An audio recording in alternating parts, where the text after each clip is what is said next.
Welcome to Shadows of History. If you enjoy long, immersive stories from the past, don't forget to like the video and subscribe. It helps the channel more than you know. Now, take a deep breath, relax, close your eyes, and let yourself slip into the shadows. Tonight's story begins right here. Prologue. A world that believed it could not fall. In 1912, the world was full of confidence, a confidence built from steel, steam, electricity, and the belief that mankind had finally outgrown disaster. Cities glowed with electric light. Trains ran across continents with a precision never before imagined. And ships had become floating kingdoms of their own. No ship symbolized that faith more than the one being prepared in the shipyards of Belfast, the RMS Titanic. She was not merely built, she was crafted, shaped by thousands of hands, each rivet hammered into place with the pride of a nation. 800 feet from bow to stern, 10 decks, more than 40,000 tons of steel. A hull so vast that standing beside it made a person feel as small as a pebble at the base of a mountain. She had 2 anchors that weighed more than some houses. Her propellers were taller than a 2-story building. Her engines could devour more coal in an hour than most small towns burned in a week. People had begun whispering the word even before she touched water. Unsinkable. Nobody challenged it. Why would they? The world believed in progress, and the Titanic was progress made real. Chapter 1. Boarding Day. On the morning of April 10th, 1912, Southampton Harbor was alive with noise long before sunrise. Cold mist curled across the water as horse carts rolled in, carrying trunks, crates, and passengers wrapped in heavy coats. Newspapers slapped against the wind. Seagulls circled overhead, crying out over the clatter of cargo being loaded onto the great ship. And then, slowly, the Titanic came into view. A towering black hull with a bright red stripe low at the waterline, 4 enormous funnels rising like cathedral pillars. Even in the pale morning light, she seemed unreal. Families stood frozen, staring at her. Men lifted their children just to give them a better look. Some whispered prayers. Others simply stared upward with parted lips. She was almost frightening in her size, like a steel fortress that had somehow learned how to float. First class, the world of privilege. At the front of the line, first-class passengers began to climb the gangway. They arrived in shiny motor cars and horse-drawn carriages, attended by porters dressed in deep navy uniforms. Their luggage was unlike anything most people had ever seen. Dozens of heavy leather trunks with brass latches, suitcases wrapped in colorful stripes from European hotels, boxes for jewelry, cases for hats, trunks for gowns, even special crates holding French perfumes, silver tea sets, and small dogs. For these passengers, Titanic was not a ship, it was a floating luxury hotel. As they stepped on board, stewards welcomed them with warm smiles. "Good morning, sir." "Welcome aboard, madam." "May I show you to your suite?" First-class accommodations were breathtaking. Carpets so thick your shoes sank into them. Polished mahogany walls glowing with a honey-brown shine. Crystal lamps, soft golden wallpaper. Satin curtains fluttering gently near the open promenade windows. Some suites even had private promenades, their own small deck outside the bedroom, where passengers could stand and watch the sea roll by in silence. A wealthy woman from New York commented that the suite was nicer than most hotels in Manhattan, and she meant it. Second class, respectable comfort. Behind them came second-class passengers, teachers, shopkeepers, ministers, clerks, and families who had saved for years for this moment. Their cabins were simple but clean, with small brass lamps, crisp sheets, and fresh white walls. The hallways smelled faintly of varnish and soap, and the floors were polished to a warm shine. The second-class library was one of the finest on any ship afloat. Dark wood shelves lined with books that passengers could borrow freely. Leather chairs, neatly arranged, invited travelers to sit, read, and talk quietly as they crossed the Atlantic. For many of these passengers, the Titanic offered luxuries they had never experienced in their lives but could now enjoy, even if only for a few days. It was a taste of a world just slightly above their own. Third class, the emigrant hope. And finally, at the far end of the dock, the largest group waited. Third-class passengers, the emigrants. They carried little: a cloth bag, one wooden trunk shared by an entire family, a small blanket pressed tightly to a mother's chest, a few coins saved through years of labor. Their clothing was worn but clean. Their faces were marked with hope and exhaustion in equal measure. When they stepped aboard, they found narrow hallways, small cabins with metal bunk beds, and floors of simple scrubbed wood. The air smelled faintly of fresh paint and coal dust drifting up from the lower decks. Life in third class was modest: shared bathrooms, communal dining, simple meals of stew, bread, and tea. But compared to the steamers many had traveled on before, Titanic felt clean, modern, and safe. Many had never seen electric light until this voyage. Some had never slept in a real bed. Most had never imagined they would be crossing an entire ocean. The ship represented something first-class passengers already had, something second-class passengers sought: a chance, a new beginning. Chapter 2. Departure. At noon, whistles shrieked across the harbor, loud, metallic, and deep enough to rattle windows miles away. People on shore covered their ears. Titanic's engines growled to life beneath the deck, and a low shudder ran through the entire ship as she began to move. Children screamed in delight, women waved handkerchiefs, men removed their hats, watching the city shrink behind them. Water churned into white foam as the great ship pulled away, carrying with her the dreams, worries, memories, and hopes of more than 2,000 souls. One fisherman standing on the docks murmured, "Look at her, like the whole world sailing away." And he wasn't wrong. Chapter 3. Life aboard the ship. For the first days at sea, the weather was perfect. Crisp air, calm water, a sky so clear it looked like polished glass. The Titanic moved forward with a grace no one expected from something so enormous. Her hull sliced the water in a clean, smooth line. The engines thumped in a steady rhythm, a deep heartbeat that could be felt through the floors. Passengers explored. First-class life. In the mornings, first-class passengers stepped out onto wide promenades lined with wicker chairs. The salt air was cool but refreshing, blowing gently through open windows. Ladies wore elegant hats decorated with ribbons, feathers, and silk flowers. Men wore tailored suits even at breakfast, strolling the decks with hands clasped behind their backs. The dining saloon was a masterpiece of Edwardian luxury: polished wood, white linens, silver cutlery that gleamed like mirrors. Dishes were served in multiple courses: fresh oysters, consommé roasted lamb peaches in chartreuse jelly, coffee wine in crystal glasses. A pianist played softly in the background. Conversation drifted from table to table, soft and refined. "Have you read the latest papers, Mr. Carter?" "Oh yes. Terribly exciting times we live in." For first-class passengers, the Titanic was not a journey. It was an event: second-class life. Second-class passengers found joy in quieter things: long walks around the open decks, reading in the library, attending small concerts and religious services. Their dining room was bright and lively, filled with modest but delicious meals. Children played simple games between the tables.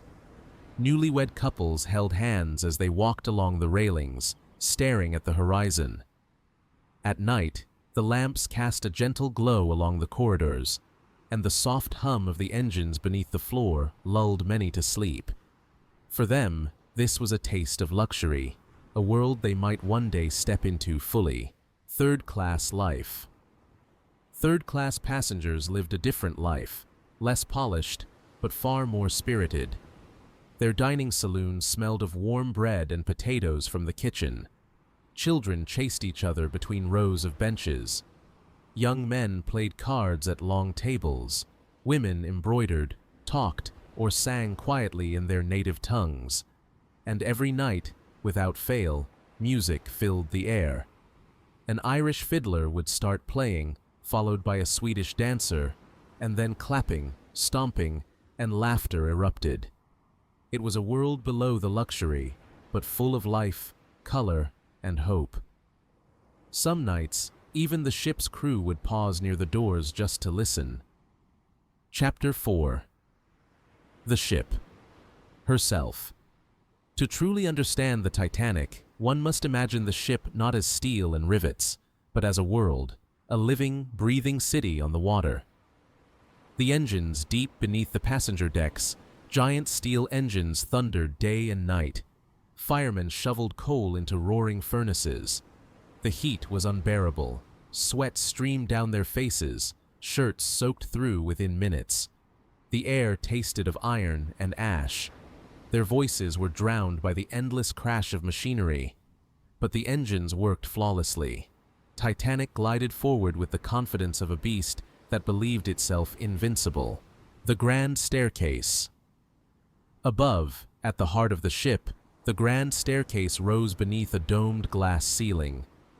Golden light poured through stained glass in the morning, casting soft colors across the marble steps. The wooden handrails gleamed with fresh polish. A clock mounted on the wall showed two carved angels, one representing honor, the other glory. Passengers often gathered there just to admire the craftsmanship. It was the ship's soul, a symbol of everything she represented. The promenade's wide decks wrapped around the ship like elegant corridors facing the sea. Wicker chairs lined the edges. The sound of the ocean was constant, a rhythmic wash, a whisper of wind, the occasional cry of a distant gull. On calm evenings, the water reflected the sky like a mirror. On nights with moonlight, the sea seemed almost alive, shimmering, shifting, whispering secrets to those who walked the railings. The crew's world. The crew lived in an entirely different universe, one of discipline, precision, and unbroken routine. Stewards polished brass knobs until they shone. Engineers checked gauges every few minutes. Lookouts climbed the tall masts to peer into the dark horizon. Officers reviewed charts, calculating course and speed with quiet confidence. Captain Edward Smith, the millionaire's captain, walked the bridge with calm authority. He was respected by all, a man who had crossed the Atlantic so many times that he could almost sense danger before seeing it. But even he could not see what awaited. Chapter 5. A feeling in the air. By April 13th, the temperature dropped sharply. Breath began to fog in the air. The sea lost its gentle green hue and turned cold, metallic, unforgiving. Passengers noticed. "Strange chill tonight," someone remarked. "Feels like winter again." But the sky was clear. Stars burned brightly above, so many stars that one could barely see black between them. The ocean was unnervingly calm, flat as polished stone. Some sailors believed seas like this were dangerous. "When the water goes still," one muttered, "it means the sea is hiding something." Far below, in the mailroom, postal workers felt a draft cold enough to raise goosebumps. Near the bow, a young fireman stepped onto the deck to cool off after his shift. He inhaled sharply. The air smelled different, sharp, clean, like frozen metal. He rubbed his arms. "Feels like we're sailing into the Arctic," he murmured. He wasn't far off. Chapter 6. Sunday at sea. April 14th, 1912, began as a peaceful, bright Sunday. The North Atlantic shimmered under a pale sun, and a light breeze swept across the decks. No one aboard the Titanic sensed that this day would be remembered for the rest of history. Passengers woke early.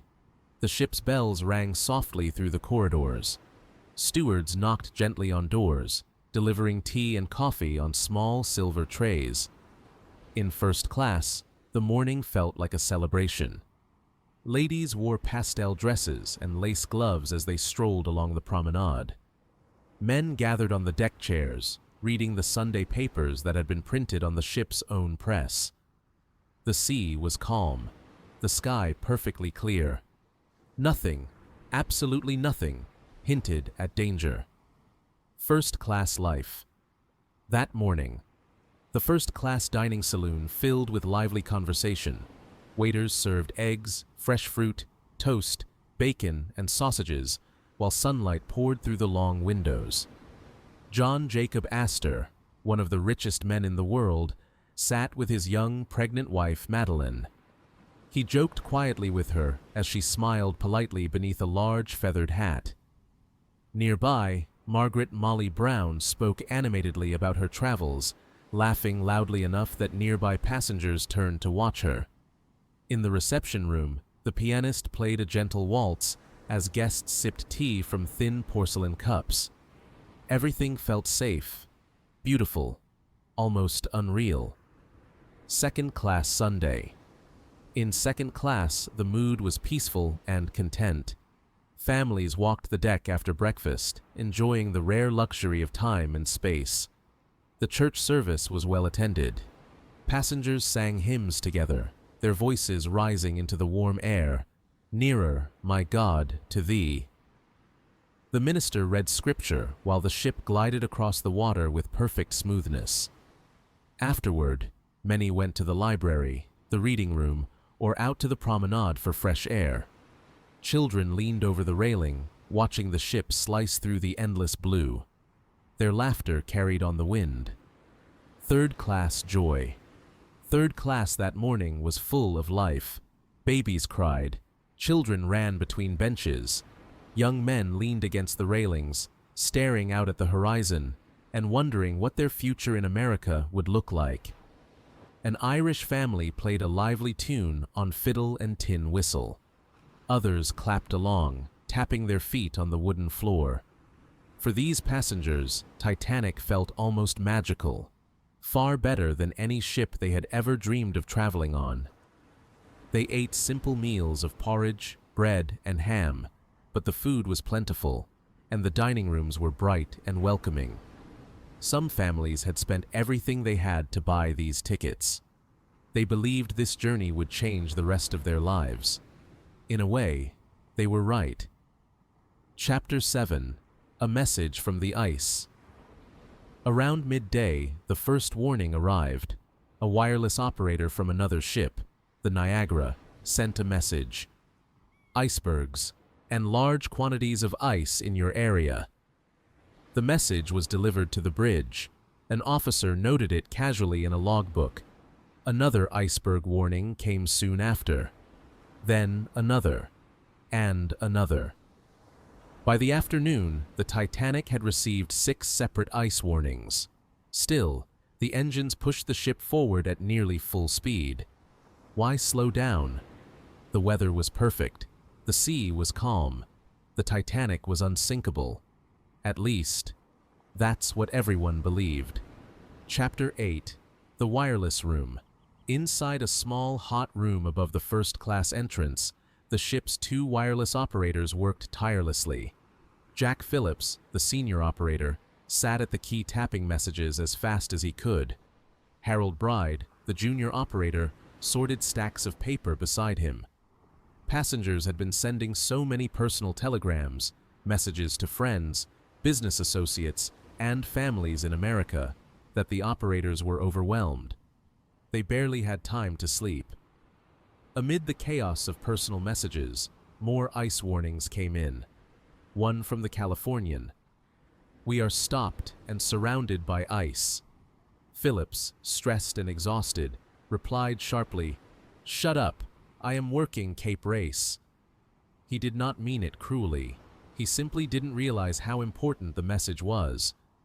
Cape Race radio station was far more powerful, and he rushed to send passengers telegrams before the signal grew too weak. The ice warning sat on the desk, unread by the captain. Chapter 9. The Perfect Storm of Calm. By late afternoon, the air grew even colder. Passengers noticed. Their breath puffed into small white clouds. Deck rails felt icy to the touch. Cabin windows frosted around the edges. But the sea remained eerily smooth, so calm that experienced sailors grew uneasy. The horizon melted into the sky. No waves, no sound but the steady hum of the engines. One of the ship's officers muttered, "It's like sailing on black glass." This kind of calmness was dangerous. In rough seas, waves breaking against an iceberg would reveal its position. But tonight, ice could float silently, unseen until the last moment. The lookouts in the crow's nest wrapped scarves around their faces. They stomped their feet, trying to stay warm in the freezing wind. They had no binoculars. The set meant for them was accidentally locked away in a drawer. A simple mistake, with terrible consequences. All they could do was watch with their naked eyes. Chapter 10. Evening descends. As darkness settled over the Atlantic, the Titanic became a floating island of electric light. From a distance, she must have looked magical, a warm golden glow cutting across the blackness. In first class, the evening was alive with elegance. Men wore dinner jackets. Women glided through hallways in silk gowns. Silverware clicked gently as passengers enjoyed one of the finest meals ever served at sea. Waiters in white gloves poured champagne and wine. A violinist performed in the corner, his bow gliding softly across the strings. Major Archibald Butt exchanged stories with Colonel Astor. The Wiedeners, a wealthy Pennsylvania family, hosted a grand dinner. Laughter filled the air. No one felt the cold. In second class was peaceful. Families attended a short musical concert in the general room. A young couple, newly married, walked the promenade arm in arm, whispering about the life they expected in America. Children played quiet games under the warm glow of lamps. Older passengers sat in comfortable chairs reading newspapers. The ship rocked so gently that many forgot they were at sea at all. In third class passengers filled their common room with lively music and dancing. Fiddles, hand claps, stomping boots, a joyful noise that echoed down the corridors. A Swedish man played a cheerful melody on his accordion, while others sang along in their own languages. It didn't matter that their cabins were small or their meals simple. Tonight, they were warm, safe, and full of hope. A young Irish girl told her friend, "If this is steerage, imagine first class." They laughed, not knowing how close the night's end truly was. Chapter 11. A Warning. Ignored. At 9:40 p.m., the ship Masaba sent one of the strongest warnings yet. Heavy pack ice and great number large icebergs, field ice. This message was sent directly to the Titanic's wireless room. Phillips was drowning in work. Passenger messages, Cape Race transmissions, announcements. He placed the ice warning on the desk. He never sent it to the bridge. The officers up top, the men responsible for navigating the ship, never saw it. The Titanic surged forward into the night, the great engines pounding, the ship racing toward fate. Chapter 12. The Blackest Night. At 10 p.m., the air dropped below freezing. Ice formed on the railings. Frost glittered on the deck. The stars were the brightest anyone had ever seen. Millions of them poured across the sky like silver dust. But there was no moon. Without moonlight, the ocean appeared black, so black that even the horizon disappeared. It felt as though the Titanic sailed through an endless void. The lookouts shivered violently despite their heavy coats. They rubbed their hands together, blew into them, and stomped their feet. They strained their eyes, searching for the faint white glow of an iceberg. But the sea was too still, too dark, too silent. A deadly combination. Chapter 13. The Captain Retires. At 10:30 p.m., Captain Edward Smith made one last round of the bridge. He spoke quietly with Officer Murdoch, who had the watch. "All is well?" Smith asked. "Yes, sir. Clear and calm," Murdoch replied. Smith nodded. He looked out at the dark horizon, a thoughtful expression on his face. "I'll be in my cabin," he said, "if I'm needed." Those were the last words the captain spoke before leaving the bridge. He had no idea that the ship was sailing directly into an ice field. Chapter 14. Final ice warning. At 10:55 p.m., the Californian, a nearby ship stopped for the night due to ice, sent another urgent message. "We are stopped. Ice all around." Phillips, overwhelmed and exhausted, snapped again. "Shut up! Shut up! I'm busy!" The Californian operator turned off his radio and went to bed. That message was the last warning. The Titanic now sailed blind. Chapter 15. Silence before the impact. By 11 p.m., the Titanic was at full speed, over 22 knots. In first class, passengers were returning to their cabins. Some couples took a final promenade walk under the stars. In second class, lights dimmed and families settled into bed. In third class, the music slowed as people drifted back to their rooms. Deep in the boiler rooms, firemen worked tirelessly, shoveling coal into the roaring furnaces. Up in the crow's nest, lookouts Frederick Fleet and Reginald Lee stood scanning the horizon. The night was brutally cold. Fleet rubbed his eyes, which burned from the freezing wind. Then, at 11:39 p.m., he saw it. A shape, low, dark, directly ahead. At first, it looked like a shadow, a smudge against the stars. Then it became clearer, a mountain of ice, silent, massive, deadly. Fleet swallowed hard. His voice cracked as he grabbed the bell rope. Ding, ding, ding. "Iceberg, right ahead." His words carried across the freezing night, echoing down time itself. History had turned. Fate was set. And the Titanic was seconds from impact. Chapter 16.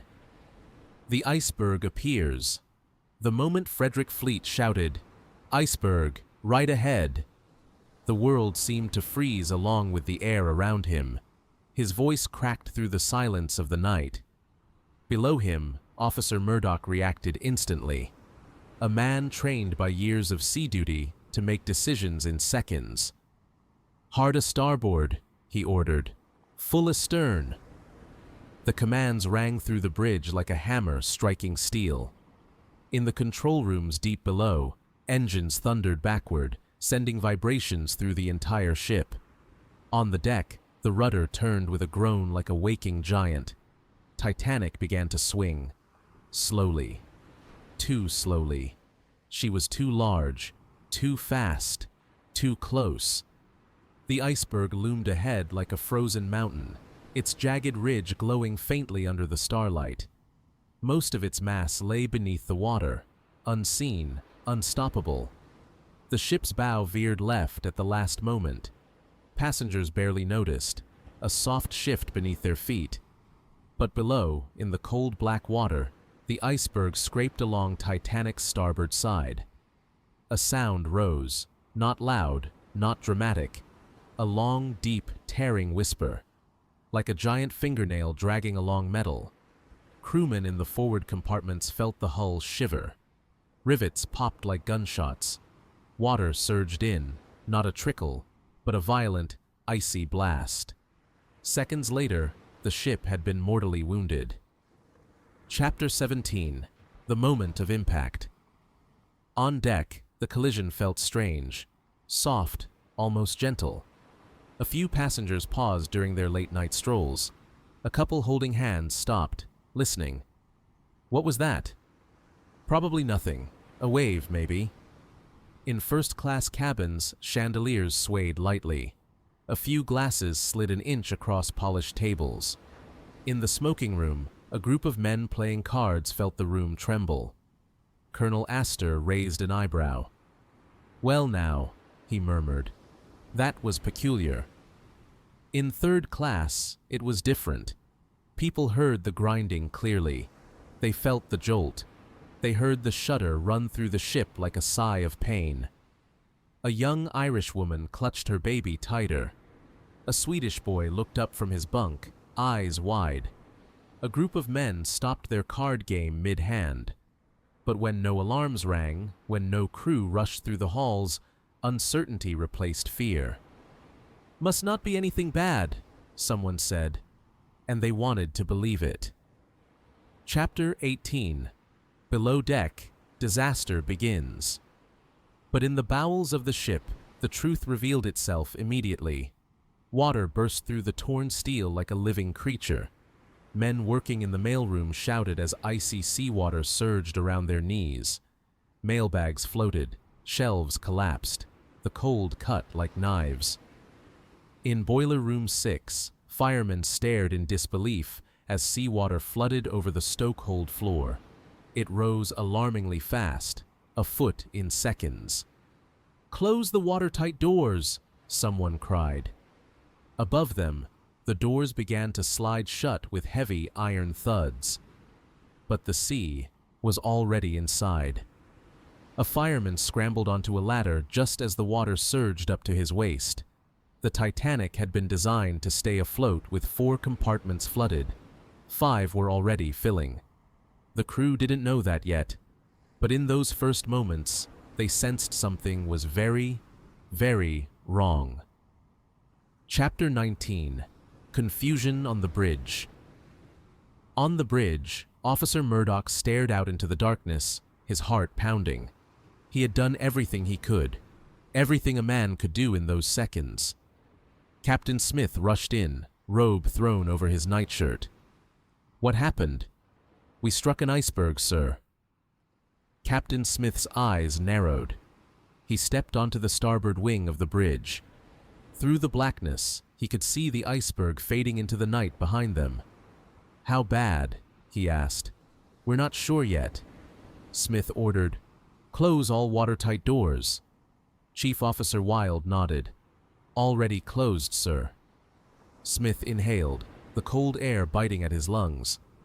"Send for Mr. Andrews." Chapter 20. Thomas Andrews arrives. Thomas Andrews, the ship's designer, arrived on the bridge with a calm, steady expression. He carried a rolled-up blueprint under his arm. He and Captain Smith descended quickly through the ship, down into the forward compartments. They found water, a lot of water. Andrews knelt, feeling the icy flood swirl around his boots. He didn't speak at first. He just watched the water rise. 5 compartments, he said finally, quietly. Smith frowned. "She can stay afloat with 4. "Yes," Andrews replied, a beat of silence. "Not with 5. Smith's face turned pale. "How long?" Andrews looked down at the flooding corridor, at the roar of incoming water, at the trembling steel. "An hour and a half," he whispered. 2 at most. Titanic, the unsinkable ship, was going to sink. Chapter 21. The crew reacts. Captain Smith returned to the bridge in shock. Not panic, but the heavy, crushing realization that hundreds of lives now depended on him. He gave his first irrevocable order. "Prepare the lifeboats." The words echoed across the ship. Officers stiffened. Sailors rushed to their stations. Stewards hurried through the corridors. Captain Smith stood still for a brief moment, staring out at the icy black water. He had been at sea for 40 years. He had commanded the Titanic's sister ship. He had never lost a ship. Now he would lose the greatest vessel ever built. Not tomorrow, not next week. Tonight. The cold wind whipped across the bridge. He closed his eyes for half a second. "God help us." he whispered. Chapter 22. Passengers still unaware. Up above, nothing revealed the coming catastrophe. In first-class cabins, passengers were still awake, dressing for bed. Some had felt the jolt and wondered about it. "Probably ice," a man remarked casually to his wife. "These northern waters are full of it this time of year." A steward quickly reassured nervous guests. "Nothing to be concerned about, madam. Just precaution. Captain's orders." People appreciated the courtesy. They believed him. Why wouldn't they? The Titanic was unsinkable.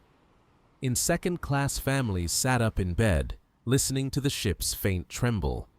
A few came out into the hallway. What happened? No one seems to know. A steward passed by. Just a slight mishap, nothing serious. Children were told to go back to sleep. Older passengers nodded politely, trusting the official word. The truth had not yet reached them. In third class, some third-class passengers were more alarmed. They had heard the grinding, felt the impact, heard the engines slow. A young Italian man shook his head. That was no small thing. An Irish woman clutched her rosary. God preserve us. But without clear information, without any officer explaining anything, fear slowly blended into confusion. People paced the narrow corridors, doorways filled with curious faces. Still, no one truly understood. Chapter 23. The water spreads below deck. Seawater raced forward like a living force. It surged through the mailroom. It climbed the ladders. It forced men to retreat step by step. In Boiler Room 6, firemen struggled to keep the boilers alive while water rose around them. Their boots slipped on the wet steel. Steam hissed angrily from the engines. Some men prayed, others swore. The water kept coming. One fireman shouted, panting, "Shut the dampers! Shut them, or the boilers will explode!" The boilers hissed, fighting against cold water. Men scrambled onto catwalks, gripping iron pipes slick with moisture. Every minute, the Titanic sank deeper. Chapter 24. The realization spreads. At 12:05 a.m., Captain Smith gave his next command. "Have the passengers mustered. Lifebelts on." Lights flickered on across the ship. Door after door opened. People stepped into hallways, blinking in confusion. A steward raised his voice. "Ladies and gentlemen, kindly put on your lifebelts and go to the boat deck." The words hung in the air like frost. Some laughed nervously, some stared. But slowly, people obeyed. Chapter 25. The last calm moments. The boat deck filled with passengers in nightgowns, dresses, suits thrown on hastily, blankets wrapped around shoulders. The cold was shocking. The air stung cheeks and ears.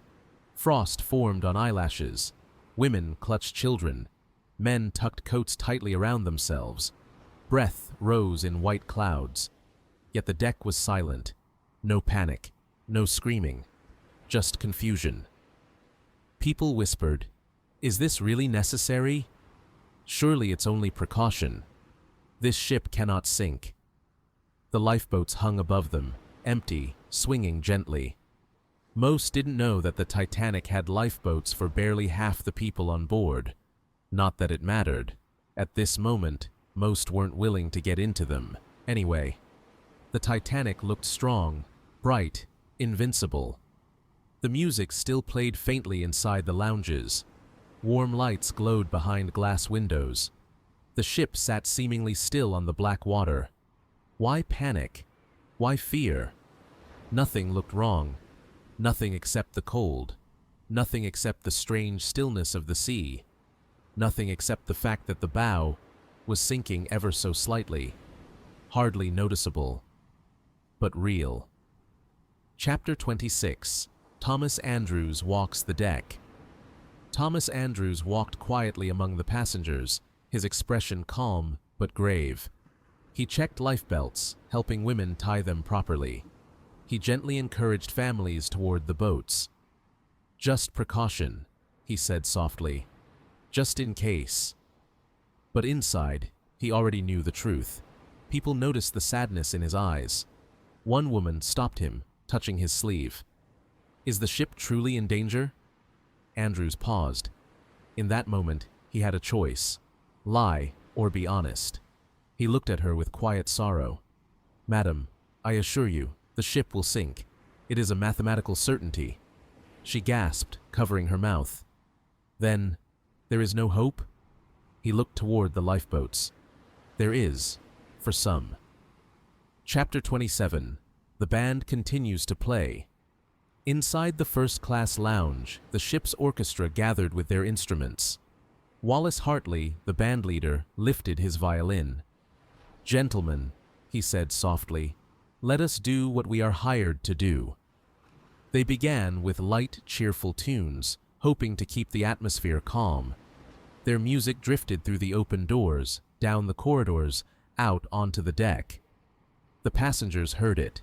Some smiled, some cried softly. But the music kept them steady, kept them civil, kept them human. It would continue until the very end. Chapter 28. The bow. Slowly sinks now, the tilt of the ship became noticeable. Very slight, very gentle, but undeniable. The bow dipped. Water crept up toward the lower deck portholes. Passengers felt a faint, unsettling angle beneath their feet. It felt wrong, very wrong. In the lower decks, third-class passengers found doors locked or guarded. Stewards tried to direct them toward the upper levels, but the narrow hallways quickly became crowded. Fear began to ripple through the air. Are we sinking? What is happening? Where are we supposed to go? Mothers lifted their children. Men pounded on closed gates. Voices rose. "Let us through. We need to get to the boats." But confusion ruled everything. The crew had never practiced a real evacuation. No one knew exactly what to do. Chapter 29. The Unthinkable. Truth. Back on the bridge, Captain Smith looked out into the dark. He felt the ship shudder beneath him. He felt the cold wind bite. He heard the echo of voices from the deck below. He turned toward his officers.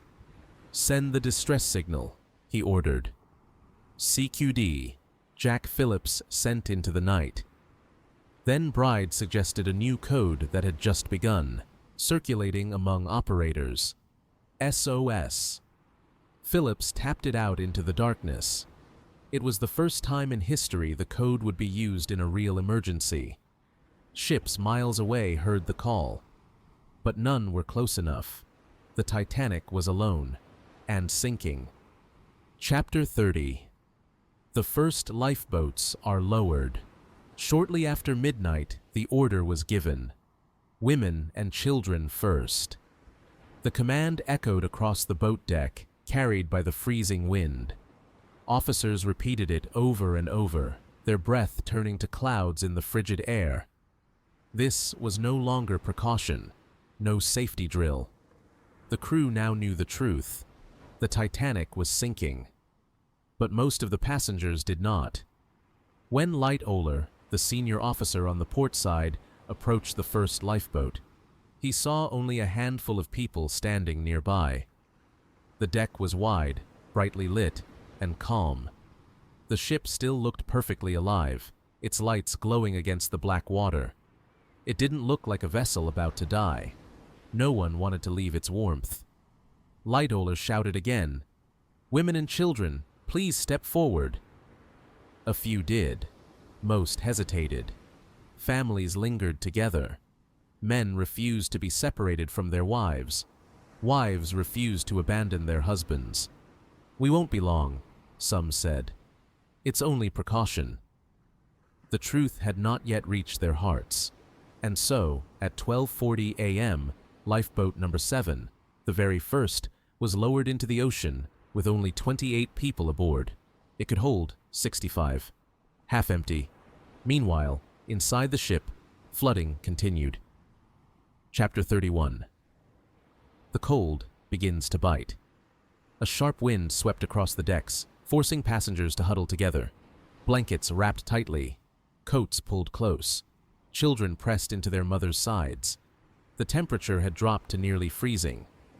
The ocean around them hovered just above 28 degrees Fahrenheit, cold enough to kill a person in minutes. People began to tremble uncontrollably. The Titanic's lights still burned warm and golden behind the glass, creating a strange contrast: warmth inside, deathly cold outside. Passengers looked back and forth between the glowing windows and the dark lifeboats. They chose comfort. They chose denial. Only a small number chose safety. Chapter 32. First-class reactions.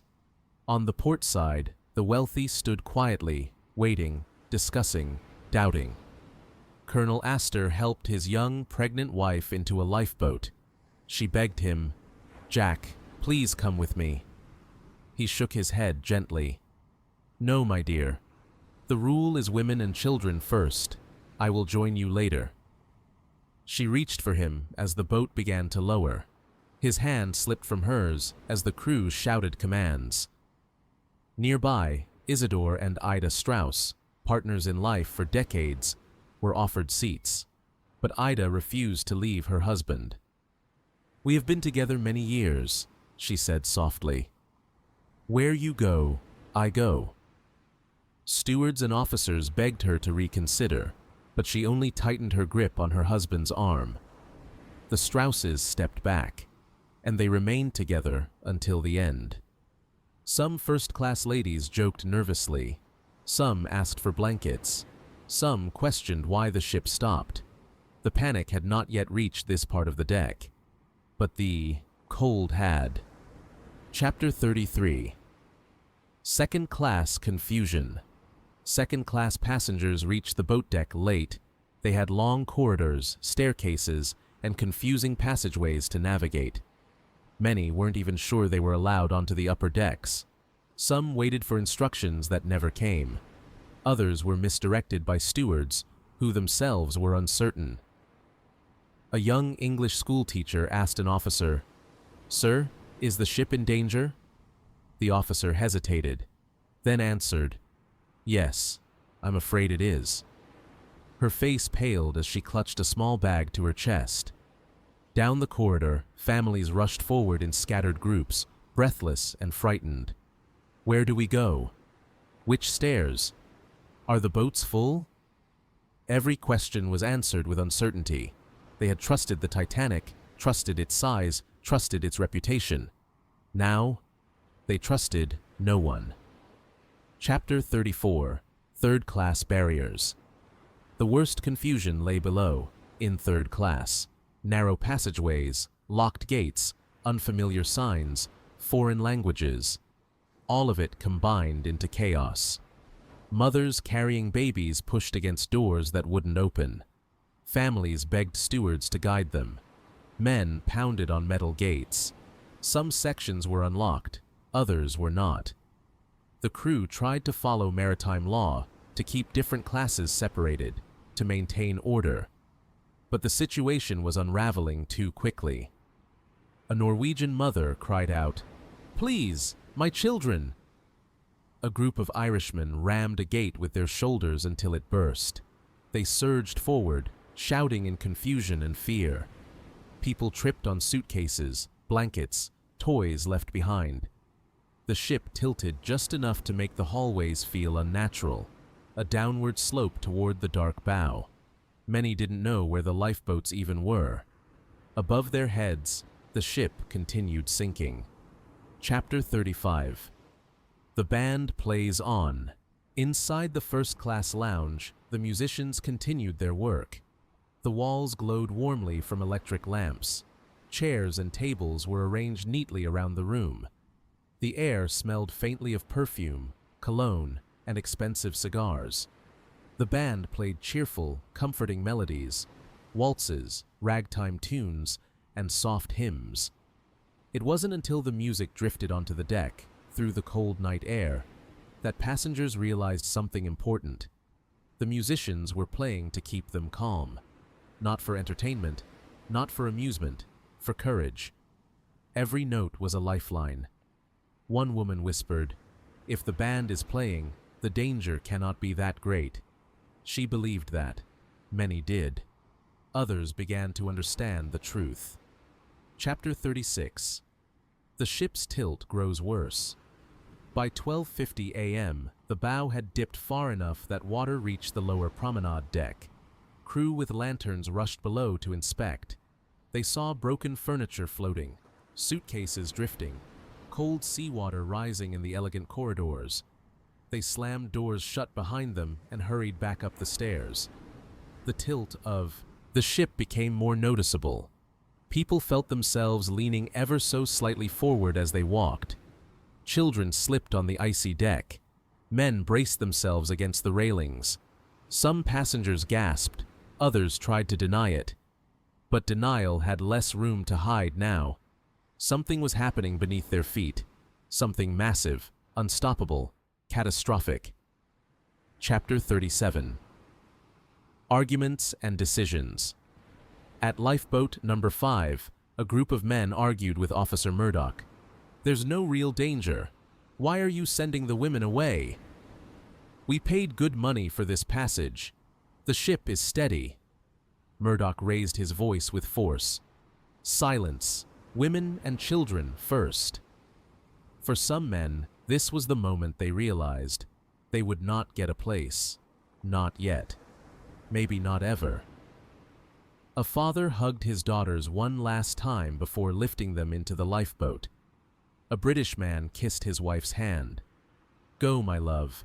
I will find another boat." She wept as the boat descended.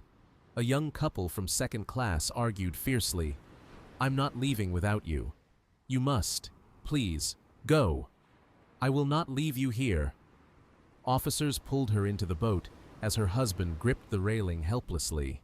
Her cries faded into the night as the boat dropped down the side of the ship. Chapter 38. Far below, the engines die.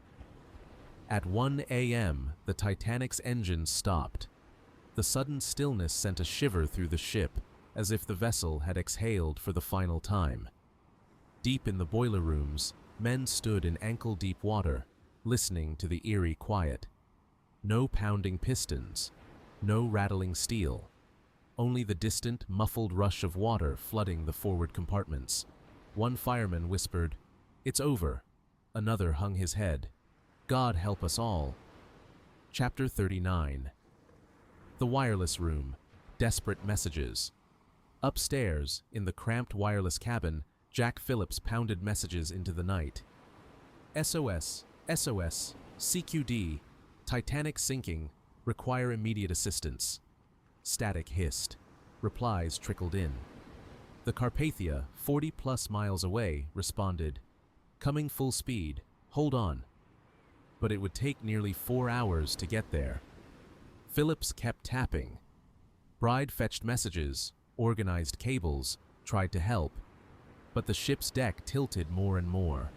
Water sloshed around the corridor outside the wireless room. Bride felt it against his shoes.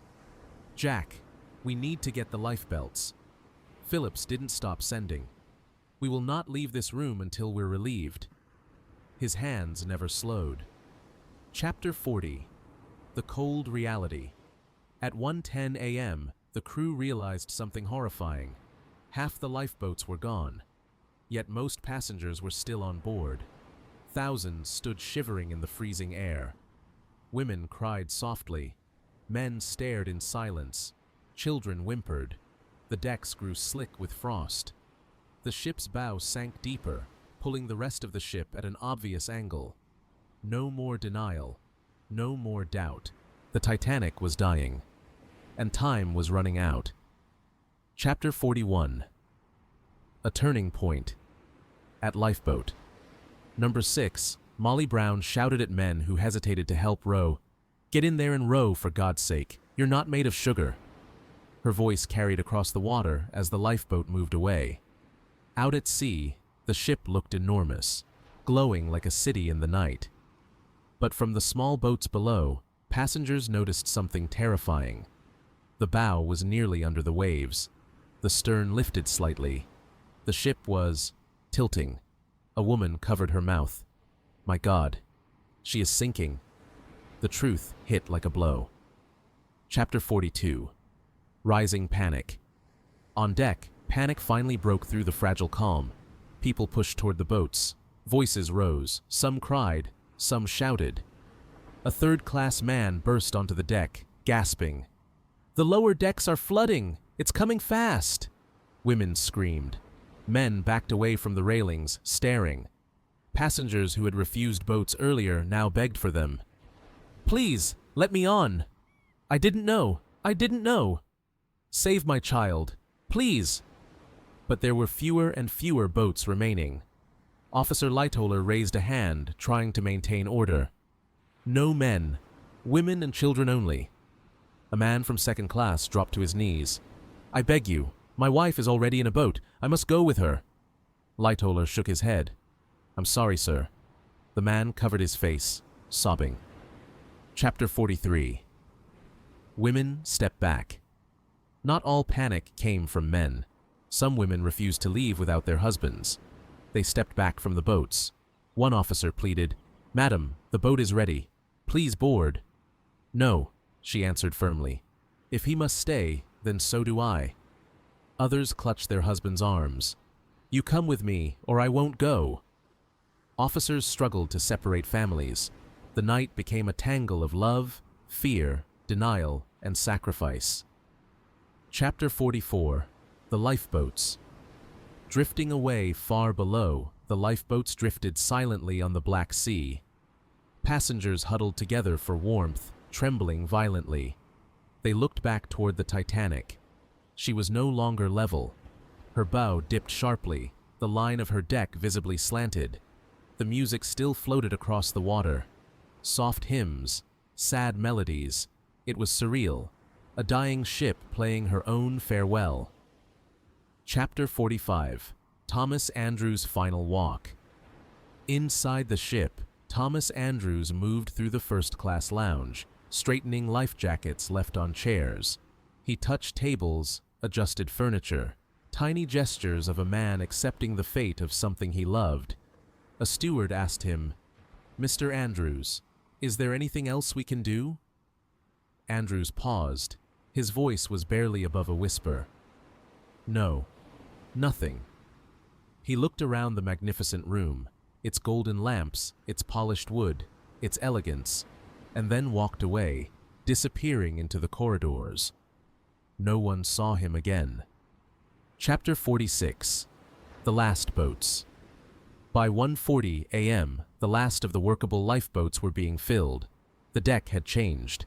Minutes earlier, it was orderly, cold, frightened, but orderly. Now it was alive with fear. The bow was far underwater, not by inches, but by whole decks. Seawater climbed staircases. Cabins that once held laughter and luxury now filled with icy black.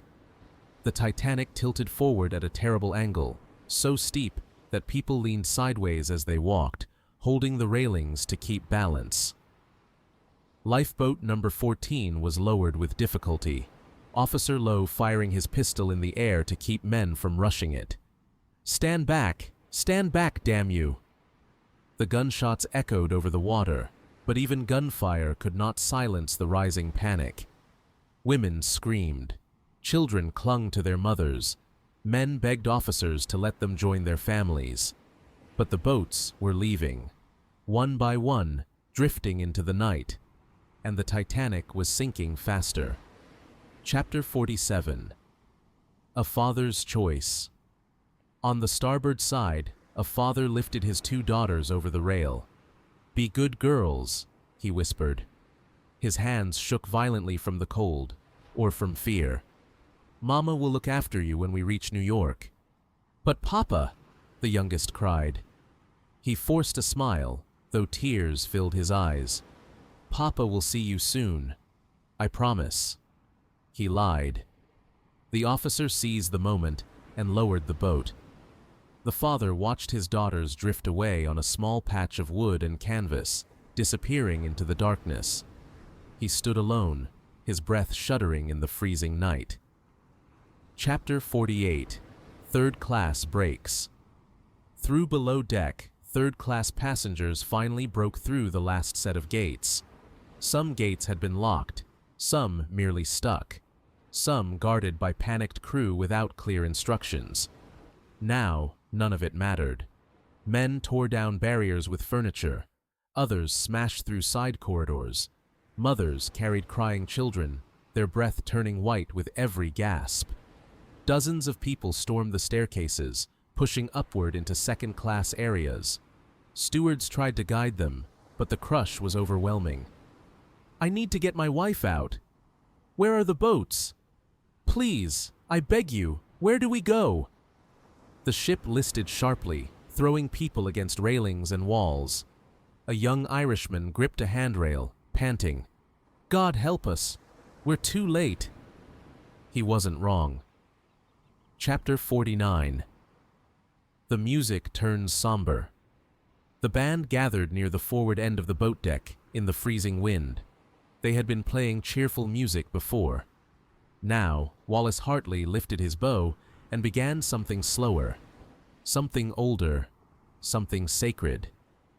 The first notes drifted across the deck, a soft, haunting melody that carried through the still air. "Nearer, my God, to thee." Some passengers recognized it instantly. Their hearts tightened. Others wept openly. The music blended with the rising sound of rushing water below, an eerie duet between human courage and nature's cold, unstoppable force. One woman whispered, "Oh, they're playing a hymn. Then it is true. We're going to die." Chapter 50. The tilt becomes terrifying. By 2 a.m., the Titanic was at a steep angle. People clung to anything bolted down: vent pipes, railings, davits, door frames. The bow was completely underwater, and seawater crept onto the second deck promenade. The lights flickered, dimming for a moment. Shouts of fear rose from every direction. A group of men forced their wives into lifeboat number 4. "We'll swim to another boat," they shouted. They knew they wouldn't. On the starboard side, Murdoch prepared collapsible lifeboat C. He loaded as many women and children as he could, then finally allowed a handful of men to step in, those who were needed to row. "Lower away!" The collapsible jolted downward, barely staying upright. When it touched the water, those inside began rowing with frantic desperation. Looking back, they saw the bow swallowed by the sea. Chapter 51. The Lights of the Titanic. Out at sea, in the lifeboats, survivors stared in horror. The Titanic's lights glowed faintly, a long string of windows dipping into the ocean. Some described it as watching a great mansion sinking into the earth. Some said it looked like a sinking city. Others could not speak at all. They simply watched, too numb to cry, too cold to scream, too horrified to look away. Chapter 52. Collapsible Boats and Chaos.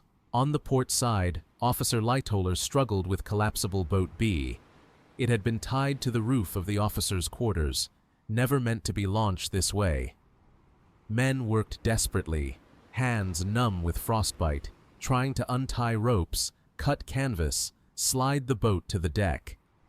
A wave washed across the bow, dragging people off their feet. The collapsible flipped over, slamming onto the deck upside down. People stumbled. Some were swept away. Some grabbed anything they could to stay alive.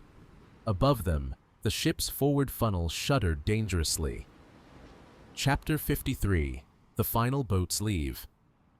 At 2:05 a.m., the last true lifeboat, number 2, was lowered. It carried only about 25 people. It could have held 40. Hysteria had taken over the deck. Some men tried to jump in as the lifeboat descended. They were pushed back. One fell between the boat and the ship, disappearing into the dark. In Lifeboat 2, a woman collapsed into tears, clutching her rosary. "Please save my husband, please." But the lifeboat drifted away, powerless to help. On deck, hundreds remained. Chapter 54. The Captain's Last Walk. Captain Edward Smith made a final round of the ship. He walked onto the bridge, now at a steep angle. Freezing spray whipped into his face. A helmsman asked, "Captain, what are your orders?" Smith looked out over the black horizon. "You have done your duty. Now it is every man for himself." The helmsman swallowed. "Yes, sir." Smith stood quietly on the bridge, holding the railing. Some say he stepped into the wheelhouse and remained there until the windows shattered. Others say he was seen later, helping steerable collapsible boats off the roof. Others claim he swam past the lifeboats, encouraging survivors to keep their courage. No one knows for certain. But his ship and his life were nearly finished. Chapter 55. Women and Children. At the starboard side, an officer armed with a revolver held back a crowd of panicked men. "There are no more boats. Stay back." A desperate man rushed forward anyway. The officer fired into the air. "Back! Back, I say!" The crowd recoiled, terrified. People now faced the unthinkable. They were trapped on a sinking ocean liner with no boats left. A mother screamed for her husband. A child cried, calling for a father he would never see again. A young man stared down at the freezing waters below. He whispered, "No, not like this." Chapter 56. The ship takes its final breath. At 2:15 a.m., the bow disappeared completely under the water.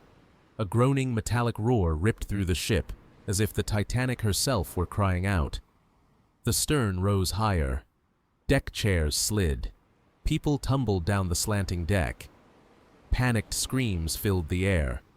A group of men climbed onto the railings, trying to keep to the highest point. Women clung to stairway posts, skirt hems fluttering in the wind. The band, somehow, still played. No longer cheerful tunes, just soft, calm hymns. Music for the dying. Chapter 57. The Funnel's Fall. The forward funnel snapped loose, collapsing with a thunderous crash. It crushed dozens of people on the deck. Then it hit the water, sending a massive wave that swept others into the sea.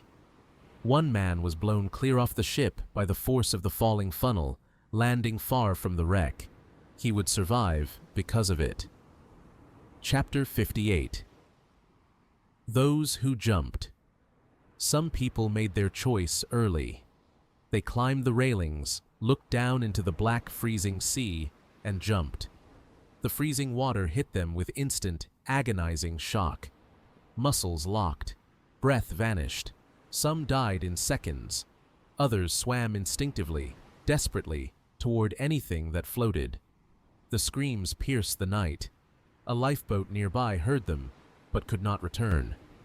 "We'll all be swamped," someone shouted. They drifted away, horrified. Chapter 59. The ship breaks. At 2:18 a.m., the Titanic's lights flickered violently, then went out. The ship plunged into darkness.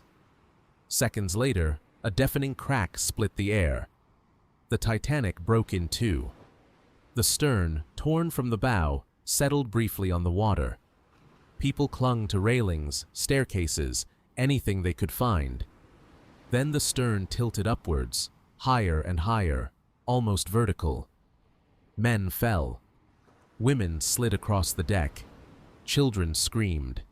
The air filled with a terrible, inhuman roar, as everything inside the ship shot downward toward the bow. Furniture, pianos, engines, hundreds of tons of machinery, crashing through decks in a chain of destruction. Chapter 60. The Final Plunge. The stern hung upright for a moment, a single, impossible silhouette against the starlit sky. Then it began to fall. Slowly at first, then faster, pulling thousands of gallons of water into a spiraling vortex. People clung to each other. Some prayed. Some screamed names of loved ones. Some were silent with shock. The bow was gone. The middle was shattered. Now the stern, the last remaining piece of the mighty ship, slid beneath the waves. Water rushed over the deck. Railings disappeared. The sea swallowed the last flicker of light. At 2:20 a.m., the Titanic vanished. Chapter 61. The Screams. What followed was worse than the sinking itself. Thousands of people floated in the freezing water. Men, women, children, crying out in the dark. Screams of terror, pleas for help, desperate gurgling cries. Some cried for God. Some cried for their mothers. Some cried without words, their voices torn by cold and salt. The ocean was full of people, full of life struggling to survive, and the lifeboats, full of empty seats, could only listen. Chapter 62. The Silence. Within 15 minutes, the screams began to fade, one by one, voice by voice, a slow, chilling quiet falling across the sea. Cold water stole the breath from lungs, numbed limbs, stopped hearts. Bodies floated silently, lifebelts glowing faintly in the moonless night. At last, there was nothing. No screams, no splashes, only the sound of gentle waves. The night grew still again, too still. Chapter 63. The Lifeboats. Drift in darkness. When the Titanic disappeared beneath the surface, the sea was left full of fragments of life. A piece of wood, a child's toy, a torn shawl, a single boot. Thousands of pieces of shattered dreams floating silently on the black water. And beyond the debris, the lifeboats drifted, helpless, terrified, and separated from the dying ship by hundreds of yards of darkness. The people inside the lifeboats were numb with shock. Some shook violently from the cold. Others stared at the horizon without blinking. They had escaped only to watch thousands die. One woman whispered, "It's too quiet. God, it's too quiet." The unbearable silence after the screams felt like an echo of death itself. Chapter 64. The Boats. Refused to return. Most lifeboats had room. Some were half empty, but fear ruled everything. "Don't go back," one man shouted. "They'll swamp us. If we row toward them, the drowning will climb over us. We will all die." Panic surged like a wave. Mothers clutched their children. Men gripped the oars with frozen fingers. Some began rowing away from the cries behind them. One woman cried, "Please, we cannot leave them." But the fear of being overturned by desperate swimmers paralyzed almost every boat. So many people drowned, within earshot of empty seats. Chapter 65. Boat Number 6. In Lifeboat Number 6, Molly Brown argued that they must row back. "We're strong enough," she shouted. "We can save some." Others refused. The quartermaster insisted, "We'll all be capsized. It's suicide." Molly fought him verbally, angrily, furiously. "Cowards! Row, damn you! Row!" But the fear of the men in the boat was stronger than her courage. Boat Number 6 stayed where it was, half full, in a sea of dying voices. Chapter 66. Boat Number 1. The Millionaire's Boat. Boat Number 1 carried 12 people, out of 40 possible. Mostly wealthy men who had quietly stepped in. Their boat drifted silently through the night, its empty spaces stark and shameful. No one dared speak of it, not then, not later. Their silence said enough. Chapter 67. Officer Lowe takes command. Only one lifeboat would attempt a rescue. Officer Harold Lowe, the youngest officer, stood in Lifeboat 14. He listened to the fading screams, listened as the other boats sat still. His jaw tightened. "This will not be my legacy," he muttered. He made a plan, something risky, dangerous, but right. Lowe tied several lifeboats together, creating a chain so they would not drift apart. Then he redistributed passengers, making one boat nearly empty. He looked at the survivors, his breath white in the cold air. "I'm going back." Some pleaded with him not to. You'll be drowned. You'll be pulled under. He raised his pistol. I'd rather die trying to save someone than sit here doing nothing. Without waiting for another word, he rode back into the blackness. Chapter 68. Searching the Deadly Waters. Lowe's boat moved toward the debris field, oars cutting softly through icy water. The cries had faded, but not all were gone. Help! Please! A voice rose out of the darkness. Then another, and another. Lowe and his men pulled in whoever they could reach, a man clinging to a piece of wood, a fireman floating barely conscious, a young Japanese passenger who had survived in the overturned collapsible B. But most of the water held only still bodies. Dozens, hundreds, silent under the starlight. Lowe pulled 4 living people from the water. Only 4. It was all he could save. Chapter 69. The Overturned Collapsible. Far from the drowning, a strange scene played out atop the capsized collapsible boat. B. Dozens of men stood on the overturned hull, shivering, soaked, terrified, clinging to ropes to balance. Among them were Lightoller, the senior officer Harold Bride, the wireless operator, several crew members, a scattering of passengers. The water washed over their feet. Waves made the boat sway dangerously. One wrong move, and all would fall into the freezing sea. Bride's lips were blue. Lightoller's hands were numb. Some men slipped and were swept away. They prayed. They cursed. They begged for dawn. The stars shone coldly above. Chapter 70. The Approach of the Carpathia. Far away, the RMS Carpathia, under Captain Arthur Rostron, was racing through the night. He had turned his ship around the moment the SOS arrived. He ordered steam diverted to engines, lifeboats prepared, blankets laid out, doctors awakened. The Carpathia plowed through waters full of drifting ice. Lookouts shouted warnings. Icebergs glimmered in the dark like ghostly mountains. Rostron refused to slow down. "Keep full speed," he commanded. "We are going to save every soul we can." The crew trembled, not from fear, but from determination. It would take them nearly 4 hours to reach the Titanic's last position. Hours that thousands of voices did not survive. Chapter 71. Dawn over a Graveyard. At 4 a.m., the first hint of dawn brushed the horizon. Pale blue light flowed across the ice-cold sea. Boat after boat became visible, as faint dark shapes rocking gently in the water. The overturned collapsible B looked like a strange frozen island. Bodies floated everywhere, hundreds of them wearing white life jackets. Mothers, children, sailors, fathers, rich and poor alike, all equal now. One woman in Lifeboat 11 covered her eyes. "Don't let the children look," she whispered. The sea, once full of screams, now held only silence. A silence more terrible than any sound on earth. Chapter 72. The Carpathia. Arrives. At last, a faint plume of smoke appeared in the distance. "Look! Look there! A ship! Over the horizon!" Voices shook with hope. Hands pointed. Children cried with relief.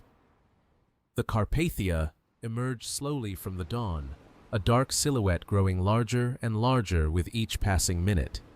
Lifeboats waved scarves, oars, anything they could lift to be seen. The Carpathia's horn sounded, a deep, mournful blast that echoed across the water. The rescue was here. Finally.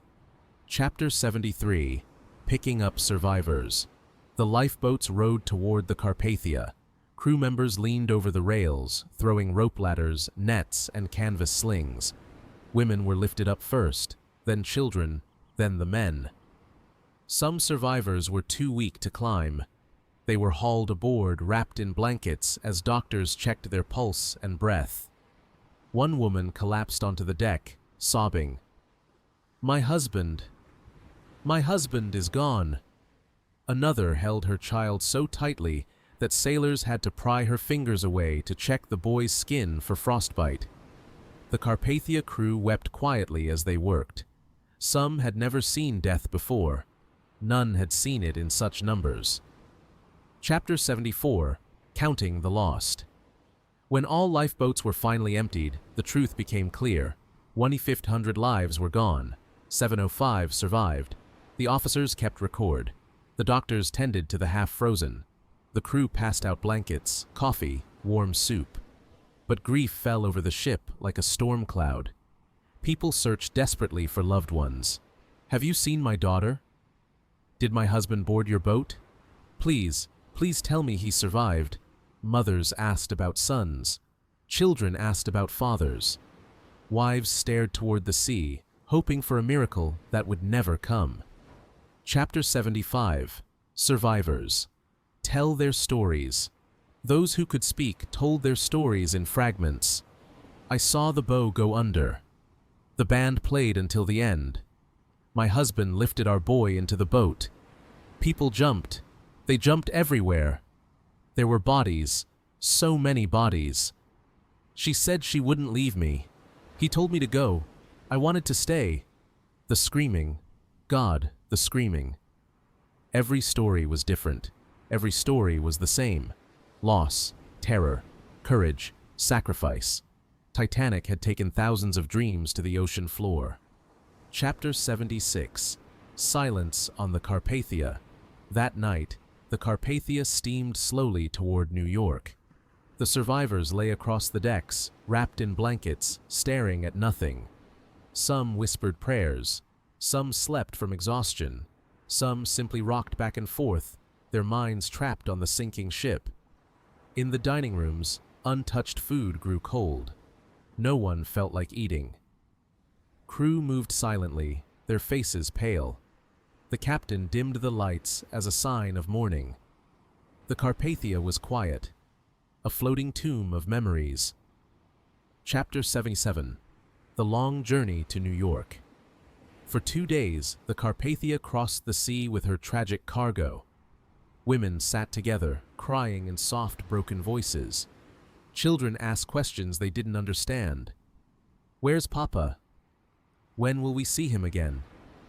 One mother hugged her little boy. Soon, she said. She didn't believe it, but she said it anyway. Crew members donated their own cabins so families could sleep. Blankets ran out. Coats were given to children. The Carpathia's doctor treated frostbite, hypothermia, shock. But there were wounds he could not treat, wounds that would last a lifetime. Chapter 78. New York awaits. When the Carpathia approached New York Harbor on April 18th, tens of thousands of people waited along the piers. Reporters, families, police, curious onlookers. Everyone wanted to see the survivors. Everyone wanted answers. Rain fell in cold sheets. Thunder rumbled. Camera flashes burst like lightning as the Carpathia slowly approached the docks. Survivors lined the rails, their faces pale in the storm. Some searched the crowd for familiar faces. Some hid their eyes. None were the same people who had boarded the Titanic. Chapter 79. The Survivors. Step onto land. The first survivors stepped onto the pier, shivering in their thin blankets. Nurses rushed to greet them. Doctors waited with stretchers. Relief workers handed out dry clothes. Families cried out as they reunited. "Mother! My child! Thank God! Thank God!" Others realized no one was there for them. A woman collapsed to her knees, weeping into her hands. No husband, no children, no one left. The docks echoed with a mix of joy and unimaginable grief. Chapter 80. The legend begins. In the days that followed, the world learned the truth. The unsinkable ship had sunk. 1,500 lives lost, only 705 saved. Newspaper headlines filled the streets. Stories of heroism spread. The musicians who played to the end. The husband who sent his wife and child away.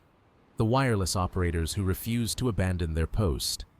The officers who stayed until the last deck vanished. And stories of tragedy. Entire families gone, children lost, people frozen in the sea. The world mourned, the world questioned, the world remembered. Epilogue: the ocean keeps its secrets. Over a century later, the wreck of the Titanic still rests on the ocean floor, silent, broken, cold. Two great halves of a once mighty ship, surrounded by rust and darkness. Shoes, plates, cabin pieces, suitcases, fragments of lives scattered across the seabed. The ocean has kept its secrets, but the world has kept the memory. And somewhere, beneath 2 miles of water, the Titanic sleeps, a reminder of human dreams, human pride, and human sacrifice. Her story is not about a ship. It is about the people, those who lived, those who died, and those who carry the memory forward with every telling. Thank you for listening, and don't forget to subscribe for more history stories like this.